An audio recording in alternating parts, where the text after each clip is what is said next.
За ороймонд. За энэ удаагийн улсын хөгжлийн 25 оны төлөвлөгөөний гүйцэтгэлийн тайлан засгийн газрын 24-өөс 28 оны энэ үйл ажиллагааны хөтөлбөрийн хэрэгжилтийн дүн шинжилгээ хийсэн мэдээлэл бол цаг үе болсонгүй гэж бодож байна.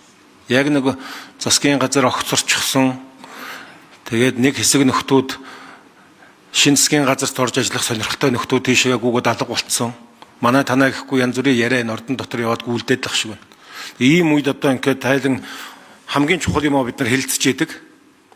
Уг нь энэ улсынхаа хөгжлийн төлөвлөгөөний хэрэгжилт ямар байгааг л ярих гээд байгаа шүү дээ.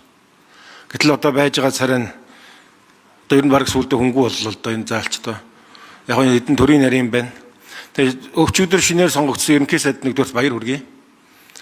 За хоёрдугаарт нь таныг одоо нөгөө шинэхэн будган хангасан дээр чинь энэ улс орноо энэ авилгалж ивж байгаа энэ улс орноо яаж аврах бодол төлөвлөгөө байгаа юм бэ гэдэг чинь асууя. 15 онд Монгол улс 175 орноос 72-т орж исэн улс өнөөдөр сая 25 оныхаа индексээр 182 орноос энэ чинь хэд орчив? 124-д орчлоо шүү дээ. Үндсэндээ сүүлийн 10 жил бол та хэдийгээр өчигдөр шинээр ерөнхий сайдаар томилогдож байгаа ч гэсэн энэ улс орны удирдах бүрэлдэхүүнд ажиллаж исэн хүмүүсийн нэг сүүлийн 10 жил энэ улс орн чинь авилгалын индексээр 52 байр хурцлаа. Бид энд хичнээн сайн сайхан юм яриад тэнд ард иргэдийн амьдрал сайжрахгүй, амьдралын чанар сайжрахгүй байгаа нь энэ авилгын индекстэй холбоотой шүү дээ. Та одоо яг энэ тайлан хэлцэж байгаа үед энэ байр сууриа ард иргэдэд хэлчих хэрэгтэй байна. Цаашдаа ер нь авилгалтай тэмцэнэ гэдэг чинь та өөрийнхөө намтай тэмцэнэ гэсэн үг шүү. Та намын дарга хүн. Энэ сүүлийн 10 жилийн энэ авилгал хулгай гаарсан та нарын одоо тэр ярьж байгаа тоо эднэр бол одоо хэдэн сая доллараар ярьж илэн шүү дээ. Энтэйгээ яаж тэмцэх юм бэ гэдэг асуудал байна. Хоёрдугаарт нь одоо тэр өчнөө юм одоо хүн болгоно л манай гишүүд болгоно асуух шиг боллоо. Гэхдээ энэ улсын хөгжлийн төлөвлөгөөнд огт үр дүн байхгүй, дүгнэгдээгүй, нойл үнэлгээтэй маш ийм олон арга хэмжээ байна. Энэ бүр ингээд ийм нойл одоо дүгнэгдсэн өөрөөр бэл огт хэрэгжээгүй арга хэмжээндээ цаашд яах юм? Энэ тухайн салбарын сайттай нь хариуцлага ярих хэрэгтэй юм уу? Салбарын төрийн нарийнтай нь хариуцлага ярих хэрэгтэй юм уу? Ер нь цаашдаа эн чинь төлөвлөгөөг яах гэж гаргадаг юм? Хэрэгжүүлэх гэж хийх гэж гаргаж байгаа шүү дээ. Гэтэл одоо ийм их олон ажил дээрээс нь дөнгөж нэг 48 арвны энэ чинь үндсэн гол чиглэлүүч одоо 48 арвны хэдтэй вэ? 5. 100% ажил хийхээс дөнгөж 48.5%тай л одоо байж байна.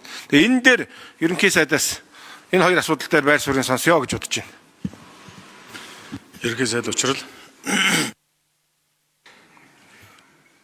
За Аганбаатар гишүүний асуултанд хариулъя. За би юу хийх вэ гэж нийтийн мэдээллийн ил тод байдлын хуулийг батлан гаргасан 68 нэр төрлийн мэдээллийг ил болгосон Шилэн.gov.mn дээр 820 мянган юнит мэдээллийг цахим хөгжлийн сайд багтаа ил болгож байсан. За одоо энэ 820 мянган мэдээллийг дахиж шахаж шаардаж мэдээллийн ил тод байдлыг хангуулна. Шилэн ажиллагааг үргэлжлүүлнэ гэдгийг хэлье. Дээрээс нь өчигдөр би хэлсэн. За зөвшөөрлийг зөвхөн цахимаар болгоно. Хүний оролцоог бууруулна. 110 зөвшөөрлийг мэргэжлийн холбоонд өгөх эрх зүйн орчинг парламент одоо энэ анхны хэлэлцүүлгийг хийгээд батлаад өгчвөл бүх шатанд хүний оролцоогүйгээр энэ зөвшөөрөл гаргах ажлуудыг шийдэж хэрэгжүүлнэ. Төрийн ил тод байдлыг хангуулах ажлуудыг хийн. Яагаад вэ гэвэл Transparency International байгууллага манай зөвлөмж өгсөн хараа тус ил тод байдал хүртээмжтэй шудраг ёсыг ханга, авилгын хохирогчдыг шудраг ёсонд хүрэх боломжоор хангах, шүгэл үлээгчийн хуулийг батлан гарга, төрийн үйлчлэгээгээ одоо зөвхөн төр өөрөө олгодог биш, олон талын оролцоотой мэргэжлийн холбоодууд руу шилжүүл. За мөн энэ ялц авшаад байгаа асуудлыг шийдгэсэн. Тэгэхээр засгийн газар гэмт хэрэгтээ тэмцэх үндсэн чиглэлийнхаа хүрээнд нэгт бол сая цахимжуулалтын ажил явуулна. За хоёрт бол хөрөнгө хураах хуулийг эрүүгийн процессын хуультай уялдуулаад авилгын хуульд өөрчлөлт оруулаад засгийн газар зүргэн мэдүүлнэ. Ялц